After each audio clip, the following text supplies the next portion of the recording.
Hello and welcome back to the Movie Thoughts Podcast. I am your host, Dominic Tartamella. This is episode 151. We are back, or I am back, because it's just me, baby. It is just me. As you know, I haven't done an episode. I haven't done one since I just looked. It was the Bob Dylan movie, which I enjoyed. Timothy Shamalama Ding Dong, right? Edward Norton, good movie. I saw that December 26th. I released the last episode. It is now January 28th, 2025. We're in a new year. It's a new day. Happy New Year. I took a little break. Wasn't really a planned break. Some movies that were coming out I wasn't like super interested in. You know, they weren't movies that I was like, I gotta run out and go see.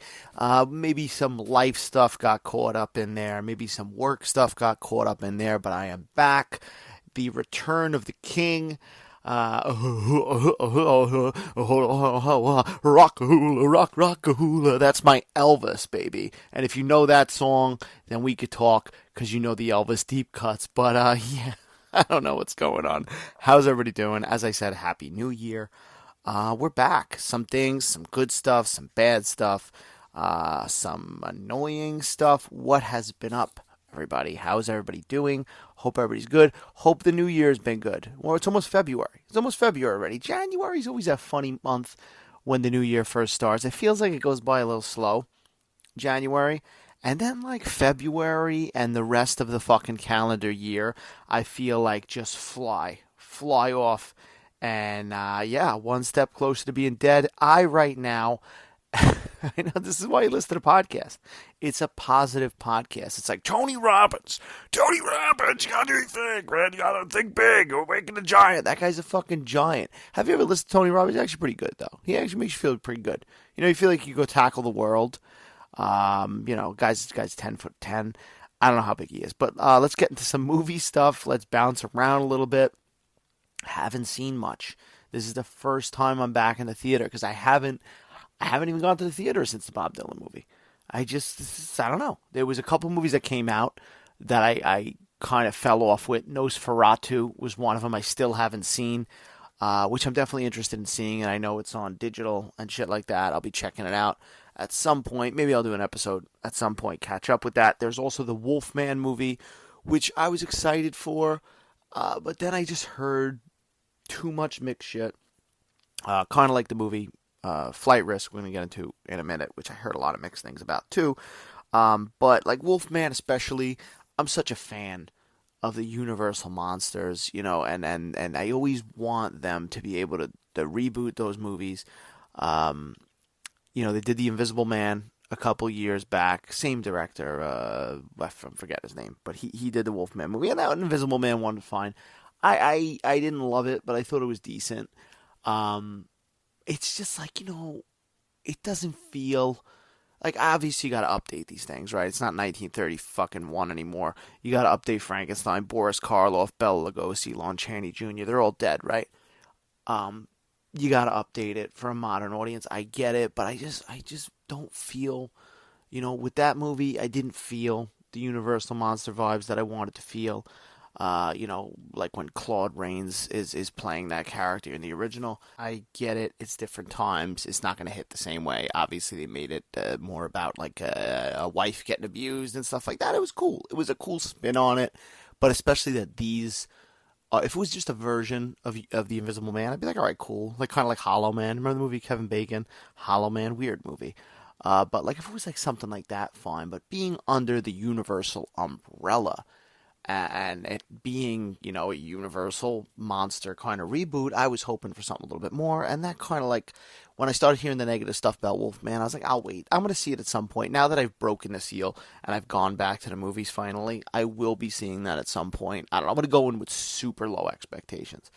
And we'll get into that when we talk about Flight Risk as well, expectations and all that fun stuff. What else happened? David Lynch. We got to mention David Lynch. I was going to do a tribute podcast, and then I was like, I don't want to return, you know, to the podcast with like such a somber episode. I might do just more of a David Lynch episode celebrating some stuff.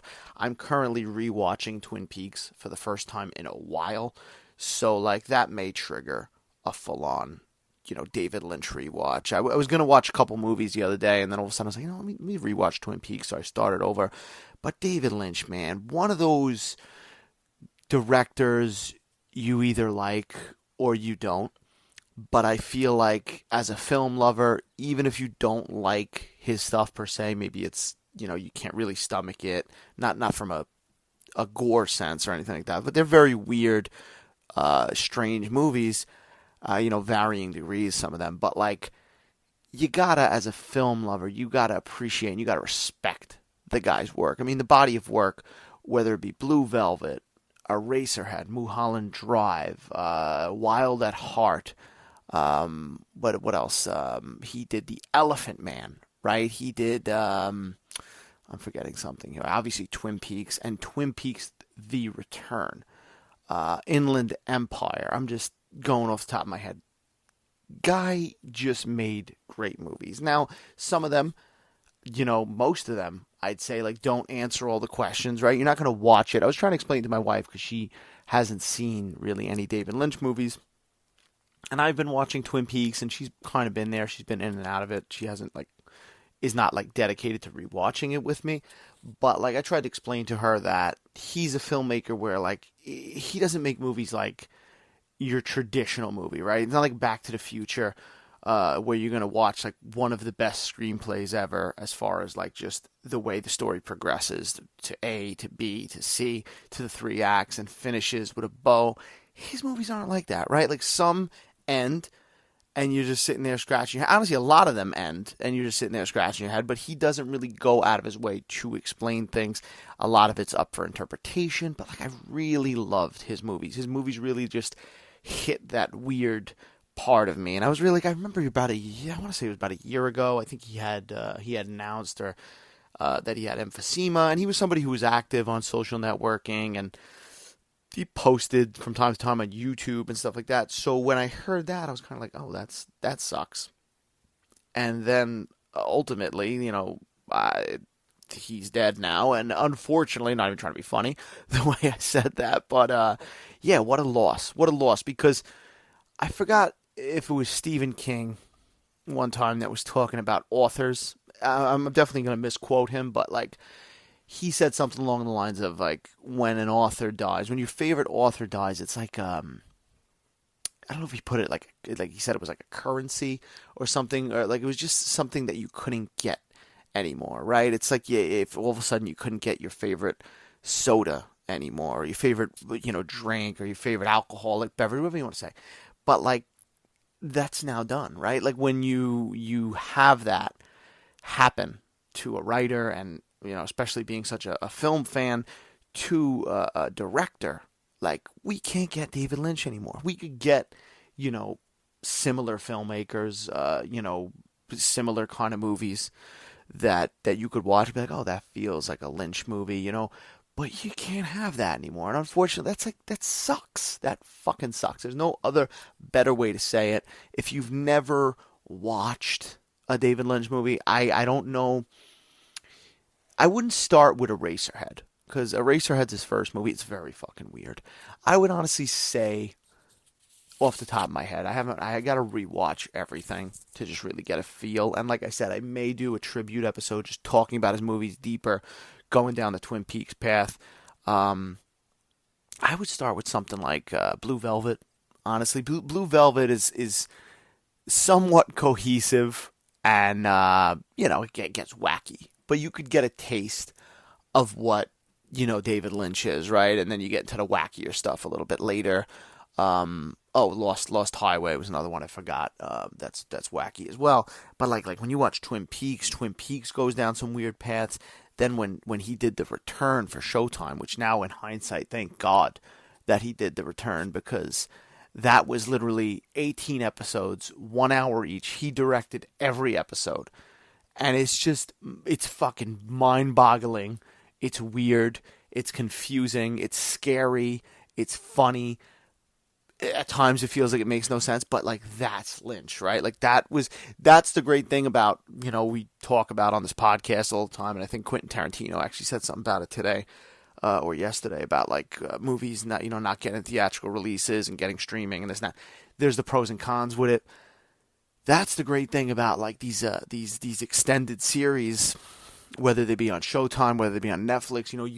If you get somebody who could fucking helmet, who that flavor, if you will, that you love, you will just fucking be feeding off that. You will be feeding off that. Like that's what Twin Peaks: The Return is. It's 18 hours of Lynch and his writing partner Mark Frost doing whatever the fuck they wanted to do. And it's like, I can't wait to get up to that, to rewatch that, because I'm going to try to do it in order.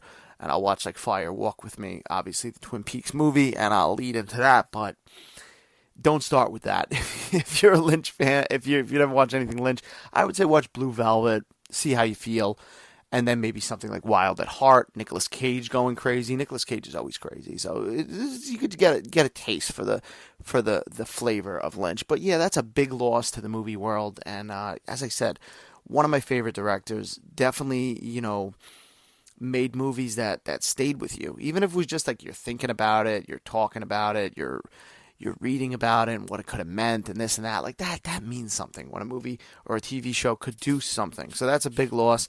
As far as movies go, the Oscars are coming up. I think they're in March. I'm excited that Conan O'Brien is hosting, which is great. I mean, Conan O'Brien is honestly one of my favorite, probably my favorite of the late night hosts. He doesn't have the show anymore. He does a podcast, but he was the guy who really, he doesn't get the credit he deserves. I think he's one of the funnier guys, and especially in a situation like that, he's hosted award shows before. He's a perfect guy to do that. We had some the Oscar nominations released recently too. I didn't go over them fully. I kind of skimmed them. I'm going to skim them a little bit now. I mean, as far as nominees for an actor, Adrian Brody, Timothy Chalamet, Coleman Domingo, Ralph Fiennes, Sebastian Stan, supporting. You got Edward Norton, Guy Pearce, Jeremy Strong, Kieran Culkin, Yura Borisov. I'm not going to go through these completely, but like the ones that stick out. I mean, I think actress in leading role, I think it should be Demi Moore. I'm going to be honest with you. The Substance is a weird fucking movie. I really liked it. Some people didn't. I think it was a great movie. I think it was a fun movie. I think it felt like a Twilight Zone or a Tales from the Crypt episode. And I think she did a great role. A great performance, rather. And I think she deserves an Oscar for that. As far as I'm not going to do my picks, I may do a pick episode. I mean, like, Timothy Chalamet's really good in the Bob Dylan movie. I haven't seen all the other movies, right? So I can't seriously say. I know the Brutalist film is getting a lot of hype. That seems like it might be a favorite. But yeah, as far as that, it's a funny year because I've seen a lot of movies, but I feel like I haven't seen a lot of movies that are in the competition. Obviously Dune Part 2's in there. It's getting some attention. It didn't get directing, which a lot of people are shitting on. I don't know what happened there, but they kind of snubbed him. But yeah, I don't know. Some years I'm ahead of the Oscar game as far as watching everything, and other years I'm kind of all over the place. This year it seems like I haven't really watched everything. I'll try to catch up on some stuff before the date comes. But yeah, the Oscars, I'm more excited because Conan is hosting it. When it's a good host. I think Jimmy Kimmel hosted it last year, which he's a fucking, I don't know, talk about Jimmy Kimmel. You want to see my thoughts on Jimmy Kimmel? Go on my TikTok. I definitely did a video about Jimmy Kimmel, bashing him for a little bit because I used to love the guy, but he's a fucking clown. Anyway, Conan will have my attention. I will watch it, but the Oscars over the years, I think maybe they're starting to learn a little bit. But I think you had a lot of these people crying and fucking shit like that. I don't want to fucking hear anybody preaching and stuff. So it's kind of like it soured it a little bit. But what else? There's a new Superman tease that aired Sunday night with football. It looks all right. I mean, like, I liked the first trailer. The more I saw it, especially in the theater, I liked it. I like the look of it. I'm coming around to it, I was somebody who I wasn't like pessimistic, but I was kind of like, how are they going to do this? This newest trailer, it kind of makes me take a back step a little bit, and I think a lot of people feel the same way. The CGI, when he's flying, looks a little wonky. He looks a little bit like Crazy Eyes from Mr. Deeds. His eyes like kind of floating around. I don't know. Maybe it's just a bad, scene they shouldn't have put out there, but they did. As far as what else is coming out soon. I mean, I saw some trailers before this movie. I'm getting myself back in the groove because I kind of haven't been paying attention to stuff. Just been locking myself away in isolation. But Hard Eyes, Valentine's horror. The trailer looks alright. It looks like a gory Valentine's Day horror movie. I'm always up for a Valentine's Day horror movie. One of my personal favorites, I've said it on this podcast, My Bloody Valentine, the original. Love it. This is so. I have the vinyl score from Waxwork. I have the Blu-ray, beautiful 4K Blu-ray set. I have posters. I have T-shirts. I love the movie. It's just a fun, silly, gory, good time. And then there was the 3D remake, which was okay. It had a pretty decent cast, and I had fucking Tom Atkins in there, who I love, so that brought it up. And there's a great opening part with him where he's like, they find the body at a crime scene. He's like, happy fucking Valentine's Day. Love that. And then, what else is there? There's fucking that movie Valentine, which is decent. I think if you skim through the podcast, me and my brother did a podcast about that a while ago. If you look for From the Vault episode, skim back and you can listen to us talk about that. That was a fun one. That's a fun movie. It didn't really kind of hit the way they wanted it to. It's kind of forgotten nowadays. But yeah, the Valentine's Day horror, I'll take it. I wish they would try to do another My Bloody Valentine. Maybe some kind of sequel to the original would be nice. But we'll see. This Hard Eyes looks decent. You also got that ballerina movie coming out. Ana de Armas, I think is how you pronounce her name. Good actress in the world of John Wick. Obviously, you have Keanu popping up in the trailer. Yeah, I'm back. As a matter of fact, people keep asking if I'm back. Well, that's more Keanu, Point Break, kind of Bill and Ted, kind of. That's like Bill and Ted Keanu doing John Wick. Like, yeah, you keep asking if I'm back. Well, when did the mongrels rule China? Keanu. Look, I love Keanu. Not the greatest actor. That's a different podcast. But you missed me, right? You missed the wackiness of this podcast. I hope you did. What else? I've been watching Dexter Original Sin. And if I may talk about it before we get into Flight Risk, we're going to get into Flight Risk. All right, I'm excited to be back. This episode is 17 minutes in already, and I haven't even talked about the movie. But Dexter, one of my favorite shows from back in the day, kind of got wonky, right? Then recently they came back with Dexter New Blood, I believe it was called. One season, kind of like a new ending for the show. Good, gave it a thumbs up. Then all of a sudden they drop a bomb on us. There's Dexter prequel, Original Sin, and there's a new Dexter coming out with Michael C. Hall called Dexter Resurrection. That's currently filming. They're like all the Dexter you could possibly want. Now, the Dexter prequel kind of scared me a little bit. I saw some of the photos of the cast and stuff, and I was like, the guy looks like this guy, and he looks like Dexter, and I'm like, all right, this could be good. Found out Michael C. Hall was narrating, got a little more excited because that helps with the connective tissue, and I started watching it. I got to say, like, me and my wife got through the 7 episodes that are in existence right now. I think there's going to be 10 episodes total, but they're coming out on a weekly basis. But we got through all 7 are out pretty quickly. And honestly, it's good. I'm enjoying it. I was a little worried because, especially with prequels, with the main characters and certain characters, they're not in any danger, right? You're watching it. Like, this guy's not going to die. That guy's not going to die. So I thought that was going to kind of take away suspense, but the show is well done. I think the kid playing Dexter hits it on the head. He just feels like Michael C. Hall at times. Michael C. Hall's narration definitely helps, connect it in that way. And then the other featuring characters, his sister, there's a guy that plays Batista that looks just like him and sounds just like him, feels like him. Patrick Dempsey's in the show, another, fun guy to watch. Recently he was in Thanksgiving, speaking of holiday horror. Christian Slater is in the show. I don't know if that was kind of a Christian Slater impression. I'll work on it. I'll go back to you at some other time. But he's in the show. He's playing Harry, Dexter's father. I like it. If you've never watched Dexter, I recommend watching the original series. Do the original series, do True Blood, then go to Original Sin. I don't recommend going to Original Sin because I think it would just spoil a lot of things for you. I think you need to watch the show as it was intended in release order. But yeah, definitely highly recommend that.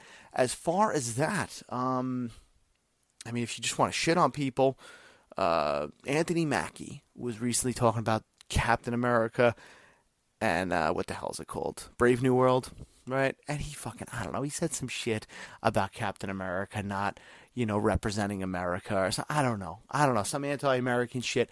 I don't know what that is, Anthony Mackie. I like Anthony Mackie in small doses. I don't think this is the fucking right thing to say. I think you need to shut your fucking mouth. I think this is a lesson for actors. Stop talking. Stop doing press. Because first of all, let's talk about this Captain America movie, right? I'm excited for it. Fucking Harrison Ford's the Red Hulk. I want to see it. I want to see Harrison Ford all grumpy, like, get off my plane, I'm a Hulk. But this movie has had crazy amounts of reshoots. I heard they're like 300 million, 400 million in the hole or something like that. It's never making its fucking money back. Even like, it would have to have like Deadpool numbers, Deadpool and Wolverine numbers. It's not doing Deadpool and Wolverine numbers. And now, like, they did crazy reshoots. I'm hearing rumors that, like, it still sucks. That's what scared me from test screenings. Like, it's still not really good. Very scary stuff. And, like, you got your main star going out there talking shit, saying things that are controversial. Whatever side you feel, like, just shut up. Because you got a movie to promote. And just fucking do your thing. And save Disney the embarrassment. Because this movie's already going to be in fucking hot water financially. Now you might turn other people off, right? So, I don't know. I just had to say that. I think it's ridiculous. But speaking of controversies, let's get to the movie because Mel Gibson directed it. That's what I'll say. A guy who has no controversy attached to his name. Obviously, Mel Gibson, the legendary fucking actor. Mad Max, Martin Riggs, Lethal Weapon. I need to rewatch all the Lethal Weapons. I got the fucking Blu-ray set staring at me right now. I gotta rewatch them because I haven't watched them in years. And they're like there's one of those movies growing up that I watched all four of those so many times that they're like burnt in my head, especially the first one. But like, I need to rewatch those. I need to see suicidal fucking Mel Gibson. You're crazy, huh? I'm gonna blow my friggin' head off, huh? I need to see it. But Mel Gibson has directed this film. Now, Mel Gibson, of course, he's a great actor. As I said, Mad Max, Martin Riggs, What Women Want. Remember that movie from the 90s? That was fun. Was it the 90s or early 2000s? I don't know. I'm old. But he also directed movies, right? He directed, of course, Braveheart, Passion of the Christ, Apocalypto, Hacksaw Ridge, recently with Andrew Garfield. Good movie. His first directorial debut was The Man Without a Face from back in the day, which he also starred in. I remember watching that when I was a kid. I don't fucking remember what it was about. I think he had scars on his face or something. Maybe I'll check that out too. But my point is, Mel Gibson is a capable director, a good director. Okay, maybe dare I say a great director. I mean, Braveheart's a great movie, right? Passion of the Christ, good movie, bit controversial at times. He's supposed to make a sequel apparently, but in between doing that sequel, he has decided to do the light-hearted action film that brings us here today, and that is Flight Risk. The film stars Mel Gibson. Does not star Mel Gibson. I kind of wish Mel Gibson was in a cameo or something, but he's not here. The movie stars Mark Wahlberg, Michelle Dockery, and Topher Grace. That's basically the cast right there. There's a few other players here and there, but that's the whole cast, essentially. You're seeing this movie through three people. And the plot of the movie is basically, I don't know, this may be dabbled in spoilers, but this is nothing that's not spoiled in the trailers. Topher Grace essentially is a guy who's mixed up with illegal accounting for a mob boss or some shit like that. He gets arrested. I believe she's in the FBI or something like that, or CIA, U.S. Marshal. Michelle Dockery is a U.S. Marshal, okay, and she's going to be transporting Topher Grace in a little private airplane, and the private airplane is flown by Mark Wahlberg. That's right. I'm a pilot. What do you think I'm doing? How you know I was gonna do the fucking Mark Wahlberg impression? Yeah, I'm gonna do it. But he's like a hillbilly, right? We first meet him. Now, as I said, light spoilers because this isn't the trailer. Mark Wahlberg is not who he says he is. Mark Wahlberg is posing as a redneck pilot. He's actually somebody who's working for the mob guy to kill Topher Grace. Now, the first time I saw the trailer for this movie, I was kind of like, no. I've talked about how I feel about Mark Wahlberg, and I always got to give the little preemptive Mark Wahlberg talk, right? I don't love Mark Wahlberg as an actor. There's certain movies I enjoy him in, whether it be Boogie Nights, whether it be The Departed, the movie Fear with him and Reese Witherspoon when he's a kid and he's a fucking maniac. Please, I need to do a podcast about that. I keep making a note that I will do a podcast about Fear. Maybe I got to do it with my brother. Maybe I got to bring him out of retirement and do it with him. I got to talk to him. But he's a good actor. But I feel like he works good in small doses, right? Like I like him in Ted, another one I think I like him in. He's very funny, and I don't know. It's funny because, and we'll get to this movie, when I see him in a role that I accept him in, and I get past it, it's like I hate him less. I don't want to say I hate him. I can't say, I don't know. Did I just turn into Jay Leno from him? I got mixed feelings on the guy, right? I got mixed feelings on him. I think that he works best when he's utilized well. I think in Boogie Nights he was utilized well. He was that character. His annoying kind of antics were Dirk Diggler. In Fear, he's wild, he's a fucking cartoon. But then in The Departed, he's used sparingly. He's funny. He comes, he goes, he says his lines, he disappears. Now, he doesn't ruin a movie for me. I just feel like sometimes there's maybe a better actor that could play this part. That's how I feel. But this movie, when I first saw the trailer, I was kind of like, Topher Grace. I like Topher Grace. The other actress, I haven't seen her in much. What has she been in recently? I know she popped up in a small role in that movie Here with Tom Hanks, which I rewatched. I rewatched Here, and I liked that movie. I will say I liked that movie. It's not a perfect movie. I liked it on my first review back when I did it, whenever that was, a couple months ago. But I like it. It's a good movie. I think there's some sappy stuff, overly sappy stuff in it, but I think it's a good movie. I think it's executed well, and I think it doesn't get the respect it deserves. Anyway, before I veered off, she's in a small role in that, I believe. Topher Grace, obviously that 70s show everybody knows him from, but he's also popped up in movies like Interstellar. He was Eddie Brock in Spider-Man 3. A lot of people hated him in that, but disliked him or thought he was kind of generic. I think they just didn't like the approach to Venom, but that wasn't his fault. I personally like him. I think he's a guy who doesn't get the credit he deserves either, and I like to see him in more roles. He's a very likable guy. He's also got comedy chops and good timing and stuff like that. But when I first saw this trailer, I wasn't sold on the movie. Thought it looked a little bit goofy. I didn't know that Mel Gibson directed it. I don't know. They must have said it in the trailer, and I must have missed it. Or maybe they didn't say it because he's kind of got, Mel Gibson's kind of got that thing where people either like him or they hate him. As I said, not related to any controversies or anything like that. But, yeah, so I must have missed that, or if it wasn't in there. But then, when I heard he did direct it, it kind of got me more into seeing this movie because he's a good director. I like a lot of his films. And I also, there's a possibility he might do another Lethal Weapon. He might direct it himself because now Richard Donner's passed away. So, I want to see him do a movie that's more action, kind of lighthearted. So, I was more into seeing it. I gave it a chance. And I gotta say, I enjoyed this film. I think that I went in, I don't want to say I went in, and I was talking about this a little bit, Wolfman, how I want to approach Wolfman, but I heard a lot of mixed things for Wolfman. I heard a lot of mixed things for this. That could also be, a lot of people hate Mel Gibson and whatnot. But I kind of went in with low expectations for this because, one, just the things I read about it or heard about it was just meh. It doesn't hit the mark and blah, blah, blah.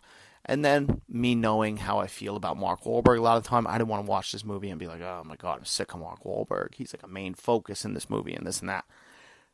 I'm glad to say that I think Mark Wahlberg does a good job in this movie. I will give credit where credit's due, right? I could sit there and I could dislike an actor, but if they make me like the movie and they help the movie. Just like I said, I liked him in Departed. I like him in Boogie Nights. That's a movie he leads the whole movie. Now, the interesting thing about this movie, it's only like an hour and 40 minutes, right? It's an hour and 40 minutes, so it's not too much of your time. It's a kind of throwaway action drama, but action kind of lighthearted. I don't want to call it comedy, but say lighthearted. But it kind of reminds me of old movies from back in the day that were just like you didn't have to put too much into, right? You don't have to go and give up 3 hours of your life or sit there and pay attention. It's a movie. It's not a movie as dumb, I feel, as like the original Roadhouse, and I say that in the best way. I don't say that bashing. I love the original Roadhouse, but like Roadhouse is a movie you get up, walk away, come back, and all that shit. But like, it's one of those movies. It's one of those movies you catch on TV, you have fun with it. You're like, oh, that's pretty fun. I caught it on HBO. It's 1995. That kind of movie, right? Now, would I say go out to the theater? I would say it's a fun theater experience. I mean, if you're tight on cash and the movie theater is expensive, and you don't want to spend it, I understand. It'll probably be on digital soon. It'll probably be on streaming and all that shit. But if it's one of those nights, there's like Tuesday nights. I think AMC does half price tickets or some shit. Go on a fucking Tuesday. Go check it out because it's a fun enough time at the movies. Right from the start of the movie, I could tell like there was a good chance that I was actually going to like it because there was a lot of humor that was hitting with me. Like there was little funny things. And yet again, to bring Topher Grace back into it, he's a guy who doesn't get enough respect. He's good in roles like this, right? I think he's got dramatic chops too. I think, it's hard for people to give him those roles sometimes, those more dramatic chops. But this is like the perfect role for him. He's in there. He's comedic at times. He's funny. He could be serious. And he even has some dramatic stuff a little bit later in the film. But like just a nice addition to this movie and kind of like a glue holding the movie together, right? Because this is essentially a 3-part movie.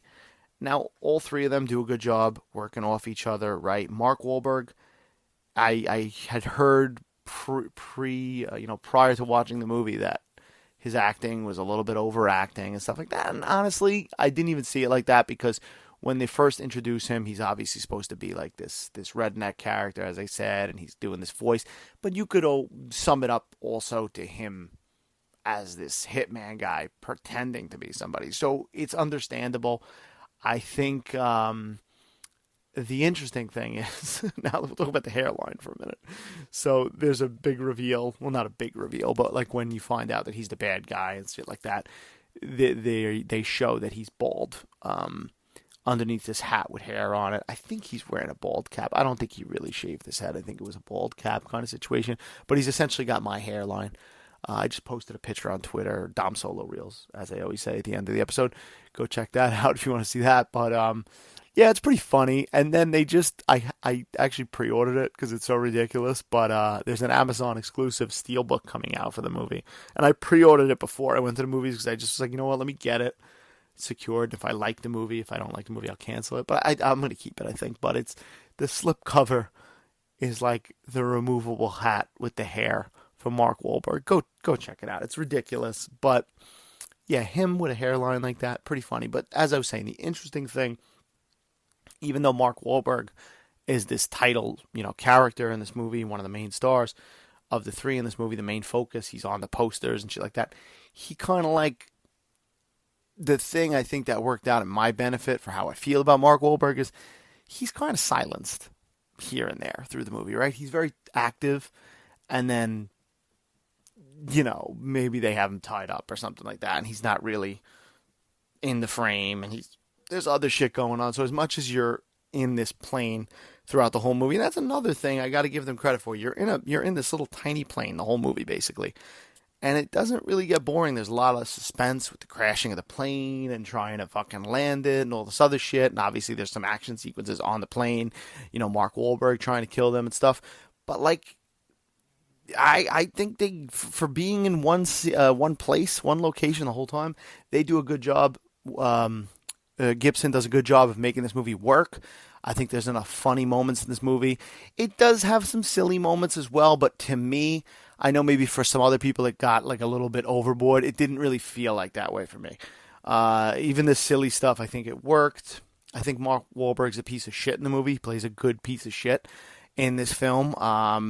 And he plays a good bad guy. As I said, like in Fear back in the day, he's a fucking psychopath, but he plays a good bad guy, and he gets to give a little bit of that in this film as well. As I said, the hairline's hilarious. Just some of his lines in there work so good, but you get to see that side of him. I like to see him as a bad guy because then it's easier to hate him. And when he gets his maybe comeuppance, you're like clapping a little bit maybe by the end of the movie. But definitely suspenseful. I would say, I was on the edge of my seat on some scenes when some shit was going down, and that definitely adds to being in a theater and seeing this on a big screen. I don't like planes, so like seeing this shit kind of like, ooh, God, it makes me sweat a little bit. But yeah, at times the film is a little bit simplistic. At times it's a little bit predictable. You kind of see where it's going halfway through. They kind of throw some curveballs at you, twists and turns, and try to make things connect in different ways, which some work, some don't. But yeah, there's nothing wrong with having a simple movie, right? There's nothing wrong with something where you could just shut your brain off for a little bit, enjoy a movie, have fun with it. It's not too serious, and yeah, good time. I gotta say, a good time back in the movies. I was pleasantly surprised. As I said, I went in with low expectations. I didn't go in like, oh, it's going to be the best movie ever. I think maybe if you go in with that mindset, you might be disappointed. But level out your expectations. Go for a fun watch. Eat some popcorn. Get the popcorn sweatsuit that I'm wearing because that's what I got at AMC. Did I mention that I'm wearing that? I bought at AMC. I bought the sweatshirt recently. It's like an all popcorn sweatshirt, and it says AMC in the middle. And then the pants they have. So I bought the pants today too. And I bought my wife one as well. And now I'm dressed up like popcorn right now as I'm doing this podcast. Check out the photo on my Twitter, as I said. But yeah, this is a fun movie. I think it's enjoyable. And yeah, I think a lot of people I think it's one of those movies, you could go with your family. You have a good time. Mel Gibson can make a good movie. He can make an entertaining movie. He's a good director, right? And as I said, Topher Grace, Mark Wahlberg, Michelle Dockery. Those are the three people that are in this movie. And they work off each other well. And Mark Wahlberg plays a good piece of shit. And maybe I was a little more sympathetic to him because he has my hairline in this movie. Maybe because we have the same hair in this movie. I was like, I look at you as an equal now, sir. But whatever. That's the podcast for today. I am back. Probably be an episode before the end of the week. I'm trying to get back into it. Got to get back to the movies. Got to catch up with movies. Check out the other episodes if you haven't. If it's the first time you're joining us, welcome. Check me out on TikTok. Yes, it still exists. Twitter and Instagram at Dom Solo Reels, where I post funny stuff. I post some pictures. I post some videos, some comedy stuff in here and there. And check it out. Some movie-related shit. And that's about it. Thanks for listening, and have a good night.